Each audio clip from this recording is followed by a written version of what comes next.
back to ABC of Storytelling 2.0. My name is Rituparna Ghosh, and every week I share tips, tricks, techniques and secrets from my story bag to help you tell better stories every single day, whether in your business, in your life or your professional work. This is a social learning experiment where I hope every week you pick up some tips and tricks and you try and experiment with them while you're telling stories in your professional life or your business, and you are able to meet your objectives, to meet the goals, to communicate and to get better deals out of all your interactions. This is a social learning experiment where I hope even you will share some of your stories with me so that I can gather some intelligence and make storytelling work for everyone. This week we are on the letter R, and it's one of my absolute favorites, and it has nothing to do with the fact that my name begins with R. There are so many of them, so let's get started.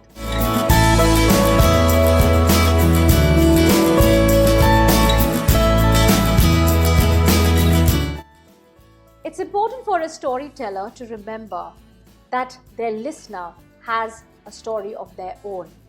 Every listener, every audience that you're interacting with has a story of their own which is going through in their mind and in their heart. So there is a story, or there are many stories which are more important than your story, the one that you are telling.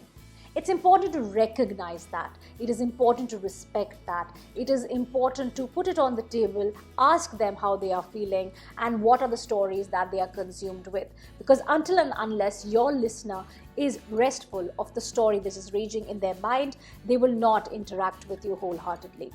Your story may ruffle a few feathers. Your story may really raise questions and doubts and thoughts and emotions which your listener is not used to, or your listener has never even thought in those parameters or in those lines. So it is important to recognize the limitations or the skill set or the ability of your audience to respond to the stories that you are telling. It's important to recognize all the listening barriers that there are in the environment, the physical environment as well as the social emotional environment of the listener, because it is all about balancing this. Until and unless you are aware, until and unless you recognize that there are more factors which will determine the success or the failure of your storytelling endeavor, you will not be a complete storyteller. You will not be a connected storyteller. Now let's move on to the other aspect, which is response. Every story that we tell, we are telling it to seek a certain response from the listener. Your story may end with an idea, with a problem, with a solution, with an action, with a thought. And until and unless that story really goes on or goes out to the listener and they don't respond with a certain action, with a certain question, with a certain thought, with a certain response, your story is again incomplete, because that's what we all seek to do. We tell a story to connect, to communicate, to convince the listener to behave, to act, to respond in a particular way. So a story without a response or a story not leading towards a response is all meaningless. It's like even on social media. If you're putting out a social media post, if it does not have a CTA or a call to action in the end, then the social media post is not doing anything for that matter. So think of it like that for your story. Now that's where it is. While you are seeking a response, it is important to remember that your audience deserves complete freedom and independence to respond the way they like. While you're telling a story, don't be prejudiced. Don't hold on to your sense of right and wrong. Don't impose it onto your listener. Give them the freedom to interpret the story the way they see it, interpret it with all the tools, the knowledge, the experience, their thoughts, their ideology, their values, their beliefs, and let them interpret the story and respond to it the way they can. So it's important to remember that there is no right or wrong response. It could be from your personal view. But if you are a good storyteller, the one who creates a non-judgmental, non-threatening environment, particularly think of it in the workspace, then every response is important, every response is welcomed, every response has a place on the table. So what is the kind of storyteller that you are, and how do you really measure or how do you welcome people's response to your stories? That's waiting to be seen. But if you want to really be a powerful and an empathetic and an open storyteller who is welcoming to all kinds of listeners, then try and keeping an open view of the response that your audience may make. With great power comes great responsibility. We know that storytelling is immensely powerful, and that you are powerful when you walk into a room or step onto a stage to tell a story or make a speech. That everyone will wait to listen to you, to listen to your story. But are you aware of the responsibility that you carry? Your story can actually put people to sleep, or it can awaken them up. It can instigate them, or it can inspire them. It can influence them to think of something which is not, or to inspire them to look at something which they have been missing altogether. Your story can really tell the truth, or it can fabricate and tell a lie. How will you use your story? Are you aware that your story can do more harm than it can do good? Are you aware of your responsibility as a storyteller? It is all about how you balance the power and the responsibility as a storyteller when you use stories to influence others. You don't want to manipulate them, but you want to influence them to do what is right.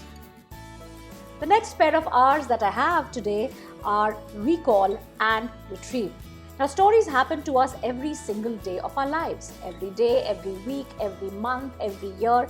Year on year, stories are happening to us. So quite obviously, our stories are getting piled, they get entangled, they get twisted, they get forgotten, they are lost, and they are misplaced.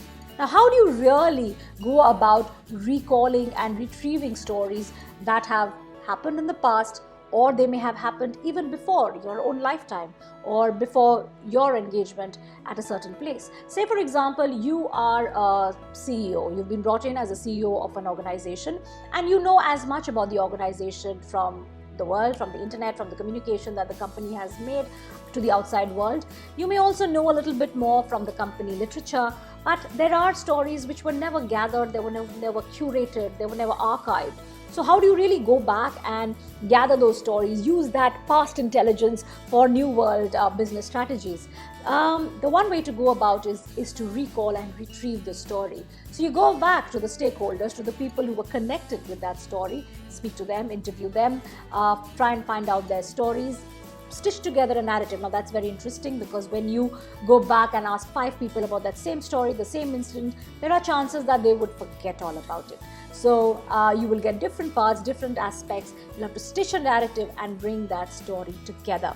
Once you have put it together, it's still not complete, because you will have to retrieve some more elements, finer nuances of the time, the place, the event, the other factors, maybe speak to some external people, how they saw that story, different perspectives, and you bring it into that story at that point of time. Once you do that, you would have been able to retrieve, to recall, and to retrieve a story and present it in a whole new way. Recycle and reuse essentially means that you pick out a familiar story, a story that you tell quite often, or a story that people may have heard, but you use it differently with a different purpose or a different message. For example, I use the story of how maths flew out of my head, and I use this particular story with different audiences to talk about different things. For example, when I'm telling the story to a set of school teachers, I'm talking about the impact of their behavior on a child, which may stay on for a long period of time, and therefore what is the impact that they want to leave in a child's mind. Do they want to have a good positive impact on a child, so that when the child grows up to be an 18-year-old or has left school, will always look back fondly and say, that was the teacher who told amazing stories. So it usually works. I've used this story with adults to talk about emotions in the childhood which have altered or which have impacted our sense of a willingness to go out in the world and conquer it. So strong emotions like fear, shame, guilt. I also use this story to talk to storytellers, how storytelling really helped me come out of this shame and guilt that I'm poor in maths and numbers. So you see, this one simple story, I use it differently, recycle it, repurpose it, and reuse it every single time, depending on who am I telling stories to. Now, while I'm talking about recycle and reusing stories, it's also important to talk about retiring stories. Now, as storytellers, we get attached to our stories because they are so useful, so powerful, people like it, it always works to, communicate that one idea. but sometimes they are often used and they become stale. So it's all right to retire a story, let it say bye-bye, tata. The story may not be true, may not be as good in present times than it was at a certain point of time, or people may have heard it and you may have a newer story to fulfill that particular purpose. So it's all right to retire some stories and say goodbye, put it in the cold storage. Like I said, it's also all right to recall and retrieve a story after several years just because you found the next right opportunity to tell that story.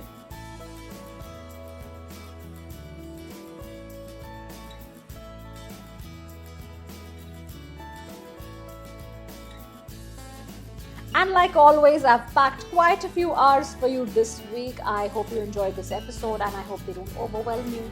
Remember, you don't have to apply all the R's, all the ABCs at every story that you tell, but it's important to be cognizant or to recognize that there are many factors that make a story really stand out and do a good job. That's all we have time for this week on ABC of Storytelling 2.0. I'm going to see you next week with some more tips and tricks to practice the R's. And until the next letter, until the next ABC, happy storytelling.